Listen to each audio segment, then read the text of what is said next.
কীৰ্তন ঘোষা হৈছে আজিৰ পৰা প্ৰায় ৫০০ বছৰ পূৰ্বে মহাপুৰুষ শ্ৰীমন্ত শংকৰদেৱৰ দ্বাৰা একশৰণ নাম ধৰ্ম প্ৰচাৰৰ অৰ্থে ৰচিত এখন কাব্য। কীৰ্তন ঘোষাক মহাপুৰুষজনাই ৰচনা কৰা শ্ৰেষ্ঠ পুথি হিচাপে গণ্য কৰা হয়। প্ৰতিকূল পৰিৱেশ আৰু ধৰ্ম প্ৰচাৰৰ অৰ্থে বিভিন্ন ঠাইত ঘূৰি ফুৰিব লগা হোৱা বাবে তেওঁ অসংখ্য ঠাইত পুথি সমূহ ৰচনা কৰিছিল। কীৰ্তন ঘোষাৰ অন্যতম বিভিন্ন খণ্ডসমূহো সেইদৰে ভিন ভিন ঠাইত ৰচনা কৰিছিল। শংকৰদেৱৰ পৰলোকৰ পিছত তেওঁৰ প্ৰিয়তম শিষ্য মাধৱদেৱে তেওঁৰ ভাগিনীয়েক ৰামচৰণ ঠাকুৰক কীৰ্তন ঘোষাৰ বিভিন্ন অংশবিলাক সংগ্ৰহ কৰি সম্পাদনা কৰিবলৈ উপদেশ দিয়ে। সেই উপদেশ অনুসৰি ৰামচৰণ ঠাকুৰে কীৰ্তনৰ অন্তৰ্গত খণ্ডসমূহ সংগ্ৰহ কৰি ১৫৯৬ খ্ৰীষ্টাব্দত মাধৱদেৱৰ হাতত দিয়ে। চৰিত পুথিৰ মতে জগদীশ মিশ্ৰৰ পৰা শ্ৰী ধৰি টীকা সমন্বিত ভাগৱত গ্ৰন্থ পোৱাৰ আগতেই শংকৰদেৱে কীৰ্তন ৰচনা কৰিবলৈ লয়। গুৰুজনাৰ জীৱনকালত কীৰ্তনৰ বিভিন্ন খণ্ড বৰদোৱাৰ পৰা কোচবিহাৰলৈকে বেলেগ বেলেগ ঠাইত পৃথক পুথিৰূপে প্ৰচলিত আছিল। শংকৰদেৱৰ প্ৰয়াণৰ পিছত মাধৱদেৱৰ আজ্ঞানুসাৰে ৰামচৰণ ঠাকুৰে সেইবোৰ সংগ্ৰহ কৰি এখন সুকীয়া গ্ৰন্থত পৰিণত কৰে। শ্ৰীমন্ত শংকৰদেৱৰ জীৱনৰ ওপৰত ভিত্তি কৰি ড মহেশ্বৰ নেওগদেৱে শংকৰী সাহিত্যৰ এটি কালানুপাত বিভাজন কৰিছে।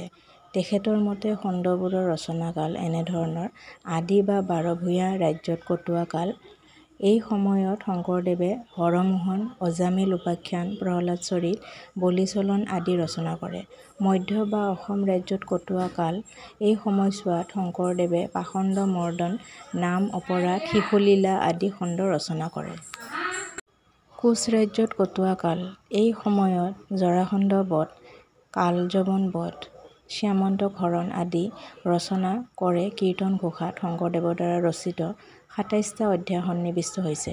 প্ৰকাশিত পুথিত থকা সহস্ৰ নাম বৃত্তান্ত আৰু ঘুনুচা কীৰ্তন ক্ৰমে ৰত্নাকৰ কন্দলী, শ্ৰীধৰ কন্দলী আৰু মাধৱদেৱে ৰচনা কৰা বিষয়বস্তু আৰু আধাৰ গ্ৰন্থ। কীৰ্তনৰ বিষয়বস্তুৰ ওপৰত ভিত্তি কৰি খণ্ডবোৰক ৩ ভাগত ভাগ কৰা হৈছে: লীলা বিষয়ক, লীলাহীন, প্ৰাৰ্থনা, তত্ত্ব আৰু ব্যৱস্থা প্ৰধান, অন্য কাহিনী আৰু তীৰ্থ ব্যৱস্থা প্ৰধান। হিন্দুৰ প্ৰাচীন ধৰ্মগ্ৰন্থসমূহ সংস্কৃত ভাষাত ৰচিত কাৰণে সেইবিলাক সাধাৰণ জনসাধাৰণৰ বোধগম্য কৰিবৰ কাৰণে মহাপুৰুষ শংকৰদেৱে মূলতঃ ভাগৱত, পদ্মপুৰাণ, বামন পুৰাণ, বৃহন্নাৰদীয় পুৰাণ, সূত সংহিতা, বিষ্ণু ধৰ্মোত্তৰ, আগম আৰু অন্যান্য পুৰাণ উপপুৰাণৰ পৰা সাৰ সংগ্ৰহ কৰি এই গ্ৰন্থ ৰচনা কৰিছিল। কীৰ্তন ঘোষা খণ্ডবিলাকৰ ক্ৰম সুপৰিকল্পিত। প্ৰথমে ভগৱানৰ ২৪বিংশতি অৱতাৰ বৰ্ণনা কৰি পিছত নামঅপৰাধ দেখুৱাইছে। তাৰ পিছত পাষণ্ড মৰ্দনৰ জৰিয়তে বিপক্ষবাদীৰ বিষ নমাইছে। ধ্যান বৰ্ণনাত ভগৱানৰ সৌম্য শান্ত মূৰ্তিৰ বৰ্ণনা দিছে। নাম কীৰ্তনৰ গুণত যে মহাপাতকী উদ্ধাৰ লাভ কৰে তাৰ আভাস দিছে অজামিল উপাখ্যানত। ভকতৰ ভয় আছে কৈত ইয়াক দেখুৱাইছে প্ৰহ্লাদ চৰিত নামৰ খণ্ডত। সংকট কালত যে হৰি নামেই একমাত্ৰ পৰিত্ৰাণৰ উপায় তাক দেখুৱাইছে গজেন্দ্ৰ উপাখ্যানত। বলিচলনত অহংকাৰী বলিৰ দৰ্প চূৰ্ণ কৰিছে। ইয়াৰ পিছত শিশুলীলাৰ পৰা শ্ৰীকৃষ্ণৰ বৈকুণ্ঠ প্ৰয়াণলৈ এই খণ্ড কেইটাত শ্ৰীকৃষ্ণৰ জীৱনৰ নানান মাহাত্ম্য বৰ্ণনা কৰিছে।